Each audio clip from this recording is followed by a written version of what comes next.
Alors bonjour Michel Salov-Coste.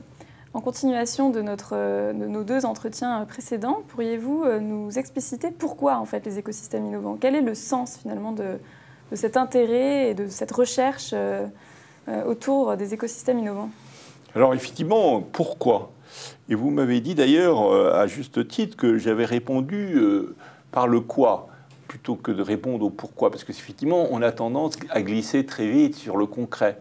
Et en fait, c'est vrai que tout le monde a besoin de savoir le pourquoi. Le pourquoi, parfois, on l'oublie tellement on est dedans, en fait. Alors pourquoi? Moi, il me semble que le pourquoi, enfin le vrai fond, c'est qu'on est tout simplement en train de vivre un moment très spécifique de l'histoire humaine. Pendant pratiquement 3 millions d'années, en fait, on a été en développement très très lent, extrêmement lent. En 1850, on est 1 milliard. Aujourd'hui, on est 7 milliards. Jamais l'humanité n'avait atteint 7 milliards. Pendant des millions d'années, la plus grande partie du développement de l'humanité, on est quelques millions. Ce n'est pas quelques milliards, c'est quelques millions. On est complètement dans d'autres registres. Donc on est dans une période de fantastique réussite, mais qui, en même temps, du fait même de notre réussite, pose question. Par exemple, est-ce que notre planète peut supporter 7 milliards, voire 8 milliards, voire 9 milliards, voire 10 milliards de personnes? Bon, et puis en plus, réfléchissez un peu. Si on est passé de 1 milliard à 10 milliards, ou 7 milliards actuellement et demain à 10 milliards, est-ce que pour autant, durant les 1000 années prochaines, on va rester à 5 milliards, 7 milliards, 10 milliards? Si on se développe sur 1000 ans, on peut être 100 milliards, on peut être 1000 milliards. Si on se développe à la même vitesse que la croissance de développement de ce siècle, on devrait être 1000 milliards très rapidement. Ça, c'est la question quantitative. Après, il y a la question qualitative. Voilà, aussi, et alors quelle qualité de vie? Voilà, exactement. Donc là, on est en face de quelque chose de complètement unique. Et puis, si vous voulez, par exemple, on le voit bien dans les débats actuels autour de la crise de la globalisation. La globalisation, c'était un nice to have avant. Mais au moment où tout le monde se désengage de la globalisation, c'est plus un nice to have. C'est un fait. On est tous engagés. La pollution, elle n'a pas de frontières. Si les Américains décident de ne pas rentrer dans l'accord 21, enfin la COP, et de laisser se réchauffer la planète alors qu'ils sont le premier producteur de pétrole, ils sont redevenus un des grands producteurs de pétrole de la planète, bon, bah, ils nous précipitent dans le mur, ça ne va pas faire mal qu'aux Américains, ça va faire mal à tout le monde. Et les Européens en premier, et les Africains en premier. Donc comment on adresse ces enjeux globaux, vous voyez? Donc le pourquoi des écosystèmes innovants, bien sûr, il y a l'innovation, etc., mais il y a aussi, tout simplement, le fait que l'humanité, d'une certaine manière, est confrontée à des décisions, une créativité qui implique des écosystèmes innovants. D'accord. Merci. Et alors sur les territoires, comment est-ce qu'on peut se saisir justement de cette dimension du sens? En quoi cette nécessité devient une opportunité pour les différents acteurs dans les écosystèmes innovants afin de se transformer et de créer de la valeur à tous les niveaux, justement? Bah là, si vous voulez, il y a le côté global. Le grand pourquoi, il est global. Face au changement climatique, face à la crise sociale, planétaire, à une sorte de décalage entre riches et pauvres de plus en plus manifeste. En même temps, il y a un enrichissement de tout le monde.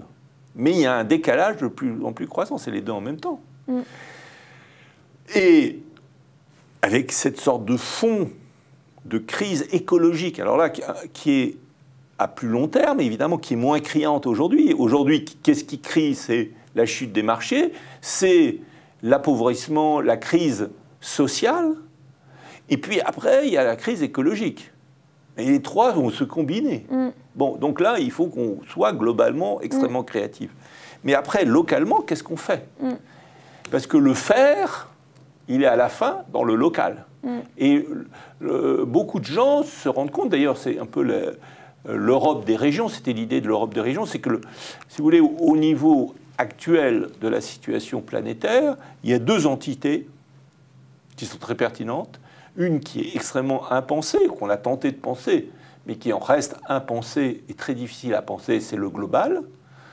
Bien sûr, on est dans une mondialisation. Bien sûr, il y a des nouveaux organismes comme l'OTAN, comme l'ONU, comme l'UNESCO. L'UNESCO, pépite extraordinaire d'une humanité tentant de s'inventer. Il y a, après, qu'est-ce qu'on fait? Faire, c'est automatiquement, localement. Moi, petit homme, avec mes moyens personnels, qu'est-ce que je peux faire? Je peux le faire localement. Ça, chacun de nous peut faire localement. Donc après, il y a la question de la réinvention du local.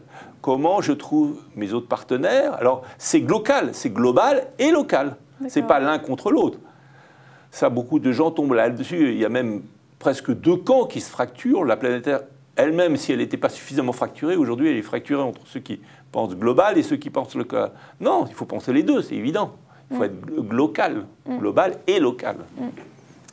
Et alors, comment est-ce qu'on peut justement créer, dans une diversité vraiment très grande d'acteurs sur les territoires au niveau local?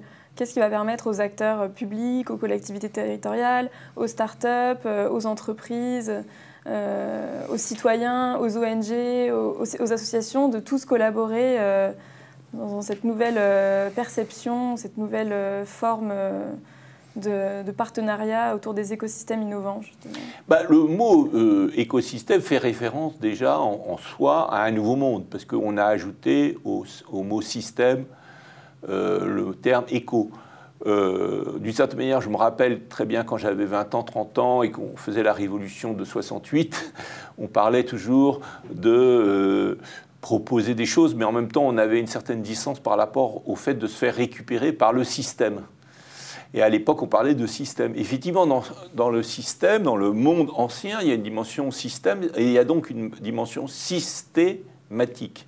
Et comme un certain nombre de philosophes l'ont montré, la modernité nous enferme dans un monde plat, où la rationalité est devenue totalitaire, totalisante.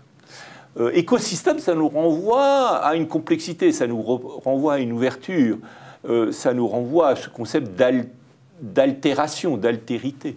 Donc ça, c'est très très important de bien distinguer les deux. C'est-à-dire que c'est ce qu'on a en commun, l'éco, c'est la maison, à la base. Donc, oui, c'est ce qu'on a en commun, mais c'est aussi l'écosystème, c'est aussi la vie. Donc c'est aussi cette joie, sûrement, qu'il y a à collaborer dans cette diversité, cette complexité. Il y a les deux, en fait. Oui, et puis il y a le renvoi à l'écologie. Il y a une dimension économique, d'écosystème, d'interaction, de faire que les gens se rencontrent, les auteurs, puisque c'est aussi dans le passage du système où on a des agents, à l'écosystème créatif où on a des auteurs. Vous voyez, il y a un changement d'identité des locuteurs, si on peut dire. Et après, il y a aussi la manière dont ces gens échangent. Dans le système, et combien, et d'ailleurs on utilise beaucoup cette comparaison entre la côte est américaine et la côte ouest américaine, le système, y compris hyper sophistiqué, hyper compétitif de Harvard, du MIT, de la côte ouest, de la côte est, de Boston et tout ça, c'est un système. C'est-à-dire que c'est des gens très très bien organisés, mais dans un système. C'est-à-dire que tout est comme dans une belle mécanique. Ce qui est passionnant en Californie, c'est que vous basculez dans un autre monde. C'est un écosystème dans la mesure où vous avez toute une série d'individus créatifs qui sortent du cadre et qui interagissent de manière impondérable et improbable d'une certaine manière. Et ça donne une hyper-créativité, et ça crée une hyper-valeur. Donc, c'est faire se rencontrer le public et le privé, c'est faire se rencontrer la start-up avec les grands groupes, c'est se faire se rencontrer le chimiste avec l'alchimiste et avec le mécanicien. C'est se faire rencontrer des mondes et des systèmes de représentation complètement différents. Mais ce n'est pas simplement les faire se rencontrer, c'est les faire accepter d'être altérés, de rentrer dans la logique de l'autre et de voir comment, par des rencontres improbable, même impossible, inconcevable, eh bien on conçoit des choses nouvelles. Et donc ensuite, après, dans le comment, on a sûrement une méthodologie justement écosystémique pour permettre à cet écosystème d'émerger. Mais je vous propose qu'on traite cette question dans la prochaine vidéo. Voilà, très bon sujet. Et d'ailleurs